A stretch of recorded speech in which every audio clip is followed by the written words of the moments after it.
The American Conference Tournament has been set in men's tennis, and it will be played from April 18th through the 21st. And a championship match will be on ESPN Plus, and it'll be played at Michael D. Case Tennis Center, which that's where Tulsa, the school, is located. So that's just an FYI about that. So on April 18th, the 10 seed Tulane will take on the 7 seed UTSA at 10 a.m. The 11 seed Temple will take on the 6 seed Charlotte at 10 a.m. And all the times listed here are Central. So just kind of keep that in mind. The 12 seed Wichita State will take on the 5 seed Tulsa at 2 p.m. The 9 seed UAB will take on the 8 seed South Florida, as in USF, at 2 p.m.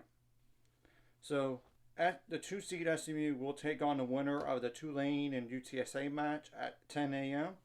The 3 seed FAU, as in Florida University, will take on the winner of the Charlotte Temple match at 10 a.m.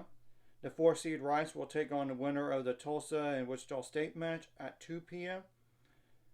While the 1 seed Memphis will take on the winner of the UAB and South Florida match, as in USF, at 2 p.m. And hopefully there's good weather. But if nothing else, I know they have an indoor facility. I just don't know how many courts. I would have to think at least 6. I have to think at least. But we'll see. We'll see if there's bad weather. So obviously the winners of the SMU and Florida University match will play each other on April 20th at noon. And the same thing goes for the winner of the 4 seed, like the winner of the Rice match and Memphis matches will play each other at noon that same time on April 20th. And the semifinal winners will play each other at noon. So, and I'm going to explain the importance. And I know this is based on as in the projected rankings as of the 15th, and everything in the cut line right now, which I don't think it's going to be this way. But when I say it, it's 49 teams. But LSU has a winning record now, as long as they don't lose their first their first SEC tournament match. If they do lose that, I think they might be kicked out of the tournament. It's because of the ranking, more so. And Pepperdine, by the way, does have a winning record right now. So that's 2 teams, 2 spots that I would dare to say would be moved to the cut line to 47 teams, and all this. And this is not just a one bid league, by the way. It's not, because Memphis is already in at 32nd. Of course, if they don't win it, I still think they get in. But as long as they avoid a bad loss, I think they're in. Now SMU did lose to Tulsa yesterday, and I don't know how much it will really affect the projected rankings, because it's not really showing it, but I have to think it hurt them a little bit in terms of number of spots, at least 2 spots or so. So really, they're really flirting with that bubble now, especially with that loss to Tulsa, and they should have never lost to Tulsa, because Tulsa is ranked projected to be 78th, but this is not updated, but you get the point. That's the team that you should not lose to.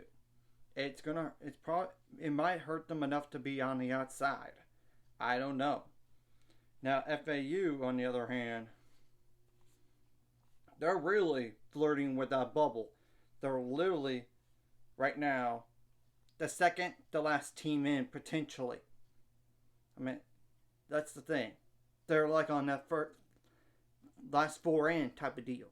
So, and obviously Rice would have to find a way to play themselves in to either be an at-large or just get in straight up. Of course, if you're those teams below, like a Rice, a Charlotte, UTSA, Tulsa, USF, UAB, Tulane, Temple, and Wichita State, the only way to get in the NCAA tournament is to win the conference tournament, especially if you have a losing record like USF, Tulane, Temple, and Wichita State.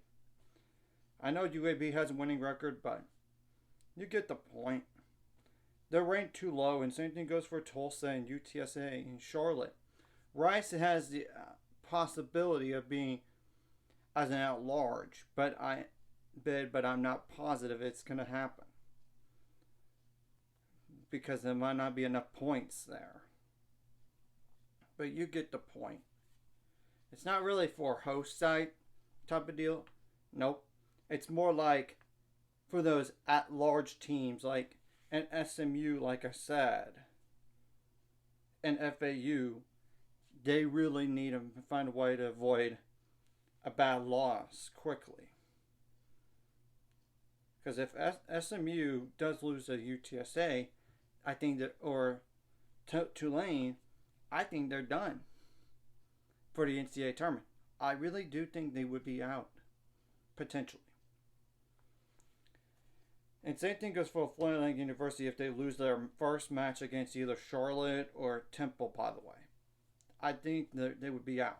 Obviously, if both those teams win their matches, they play each other. So that could very well be win and you're in type of match. If SMU plays FAU, believe it or not, win and you're in, lose and you might be outside looking in. Unless some chaos happens.